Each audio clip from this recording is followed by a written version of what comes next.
दिनों से अनशन पर धरने में बैठी हुई थी। शुभंकर मिश्रा और सुशांत सिन्हा जैसा मोदी जी का चमचा कोई बोलने को तैयार नहीं है।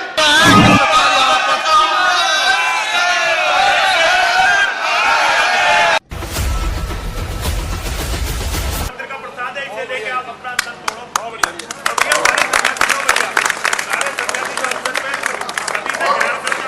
7 दिनों से अनशन पर धरने में बैठी हुई थी और आज यहाँ पर देख सकते हैं उनके सौजन्य से आंदोलन हुआ। सर्वप्रथम तो मैं आपको कहना चाहूंगा, आपकी संवेदनाओं को मैं महसूस करते हुए आपने स्वर्ण समाज के लिए, भारत के भविष्य के लिए आपने ऐसा सोचा और ऐसा साहस किया, इसको मैं प्रणाम करता हूँ, इसको प्रणाम करता हूँ। और साथ में एक सुझाव देना चाहूंगा, चूंकि सेना से हूँ, बोलते हैं खाली बंदूक और खाली पेट कभी लड़ाई नहीं जीती जाती। हम बिल्कुल खा के लड़ेंगे, सड़कों पर लड़ेंगे, आर पार की लड़ाई लड़ेंगे।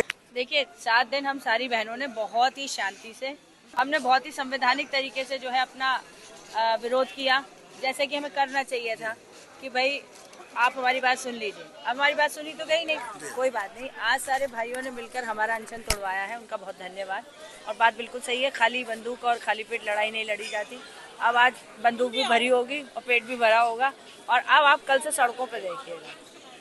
हमारा पूरा फर्ज था कि हम एक बार संवैधानिक तरह से अपनी बात शांतिपूर्ण तरह से रखें, लेकिन हमारी बात कहीं भी सुनी नहीं गई है। तो अब हम पूरी तरह से आंदोलन के मोड में हैं, सारी बहनें, सारी महाकालियां, और सड़कों पे जो हमसे बस की होगा अब हम करेंगे। अब आप हमें रोक नहीं सकते। देखिए, आप 7 दिन से बिल्कुल मेडिकल कंडीशन आपका मैं समझ सकता हूँ, जो परेशानियां आप झेल चुकी, आप पार्टी को बड़ी अंदरूनी समझती है। क्या मंशा रही होगी बीजेपी को यूजीसी लाने का? ये मंशा तो माँ और महादेवी जाने, क्योंकि कोई भी समझदार हिंदू शासक हिंदुओं के बीच में ऐसा विभाजनकारी बिल नहीं लाएगा। अभी लोगों को लग रहा है स्वर्णों की बात थोड़ी है। बच्चे जब लड़ेंगे तो वो बच्चे ओबीसी का लड़ेगा, स्वर्ण से तो लड़ेगा तो बच्चे ओबीसी का भी ना, SC ST का लड़ेगा ओबीसी से, तो वो भी लड़ रहे हैं ना सब आपस में। तो हमारे बच्चों के बीच में तो तुमने जहर बो दिया ना। तो ये स्वर्णों की तो बात ही नहीं है, तो सारे बच्चों की बात है। सारे बच्चों के बीच में जहर बो दिया गया है, जो बहुत ही मतलब अक्षम्य अपराध है। ये विश्वासघात है हिंदू धर्म के साथ। इससे बड़ा विश्वासघात ये सरकार कर नहीं सकती थी हिंदुओं के। जी, हमेशा से स्वर्ण समाजों ने लोगों को, संसार को रास्ता दिखाया है, सदमार्ग पर लाया है, और आज देख सकते हैं किस प्रकार संघर्ष भी किया जा रहा है। मैं आप सभी की संघर्षों को प्रणाम करते हुए और यूजीसी के इस काले कानून को जोर से विरोध करता हूं। जी, आप भी अनशन पर थी? हाँ जी, मैं 7 दिन से अनशन पर थी। आज हमने गुरु महादेव की कृपा से अपना अनशन खत्म कर दिया, लेकिन हमने एक रणनीति के साथ खत्म किया है। कल से हमारी रणनीति दूसरी होगी। अगर हमें हाउस अरेस्ट किया जाएगा 50, और हम पुलिस वालों से भी भिड़ेंगे। जो भी कोई हमें हाउस अरेस्ट करने आएगा हम भिड़ेंगे, पूरी तरीके से भिड़ेंगे। सरकार भरो जेल। कितनी जेल भरेगी? 1000, 2000, 10,000, 50,000। स्वर्ण की संख्या कितनी है? सरकार है, आइडिया तो लगाया होगा, काउंट में भी किया होगा, तो अंदाजा लगा ले। कल से हम गांव-गांव जाएंगे, गली-गली जाएंगे, घर-घर जाएंगे। जो स्वर्ण के लोग सोए हुए उन्हें हम जगाएंगे, लेकिन यूजीसी वापस कराएंगे। अपने बच्चों के लिए लड़ेंगे मरते दम तक, जब तक जान न रहते हैं। भारत की नारी शक्तियां जग चुकी है, और आप भी थे, आप लोग भी थे उनके साथ में, सभी लोग थे, समर्थन दे रही थी, इस आंदोलन में, इस अनशन में शामिल थी। मैं आप सभी की सराहना करता हूँ, और आप लोग का प्रयास जरूर एक दिन भारत को। अजीत भारती जी, अभिषेक तिवारी जी, और संजय दीक्षित जी, नेहा दास जी, और नितिन शुक्ला जी, इनको नहीं भूल सकते। नितिन शुक्ला जी और अग्निहोत्री जी, शुभंकर मिश्रा और सुशांत सिन्हा जैसा मोदी जी का चमचा सुशांत सिन्हा जो बिल्कुल सरकार का चमचा है, वो भी इस मामले में सच बोला।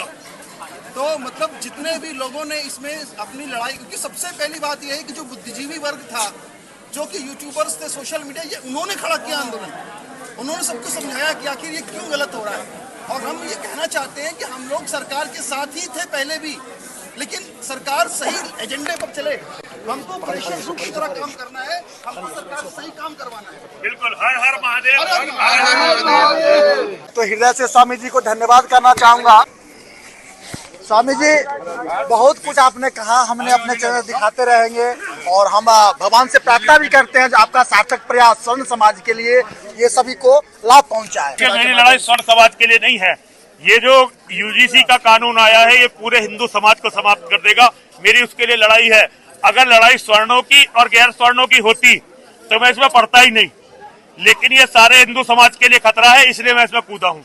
और हमेशा आप हिंदुओं के लिए आवाज उठाते रहते हैं, सनातन के लिए आवाज उठाते रहते हैं, क्या लगता है भारत को क्या जरूरत है? देखिए, भारत को जरूरत तो हिंदू राष्ट्र बनने की थी, लेकिन अब ये बहुत मुश्किल लगता है। भारत बहुत तेजी से मुस्लिम राष्ट्र बनने की ओर जा रहा है और ये यूजीसी जो है इसने बहुत नीचे तक हिंदुओं का विभाजन कर दिया है। हो गया है विभाजन, इसमें ये नहीं कि विभाजन होगा, विभाजन हो चुका है, इसके आते ही बहुत क्या विभाजन हो गया है। हमने देखा सर, बीजेपी के जो लोग समर्थक थे आज वही लोग विरोधी। कारण ये है कि बीजेपी को समर्थक लोग ऐसे ही नहीं थे, अगर उन्हें दलाली करनी होती तो वो कांग्रेस में भी रहते।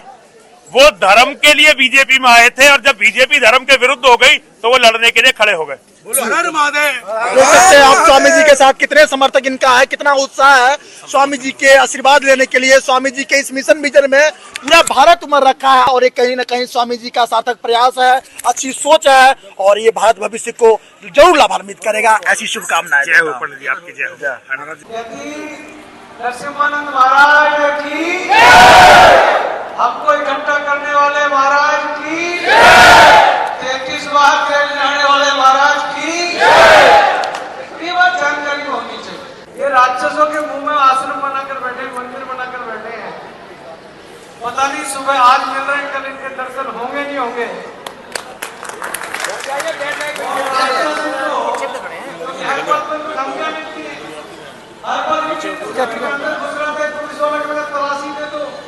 हथियार तो नहीं है, मैंने तोप है, मैं तोप यहाँ रख जाओ। मैंने कहा हमारा नरसिम्हानंद की तोप है, आसपास भी कोई आएगा वो अपना भस्म हो जाएगा। देखो मित्रों, आज मेरी छोटी बहन डॉक्टर उदिता त्यागी 7वां दिन है, आज भूख हड़ताल पर बैठी। इन राक्षसों के साथ रहने की आवश्यकता मुझे नहीं है। जेएनयू के अंदर नारा लगता है हमें चाहिए ब्राह्मणवाद से आजादी। मैं तो त्यागियों को ब्राह्मण मानता हूं, मांगना भाई ब्राह्मणी तो आप, अनेकों अनेक ब्राह्मण मंत्री है सरकार में और सारे के सारे एक से बड़े एक हिजड़े हैं, कोई बोलने को तैयार नहीं है। देख सकते हैं किस प्रकार यहाँ पर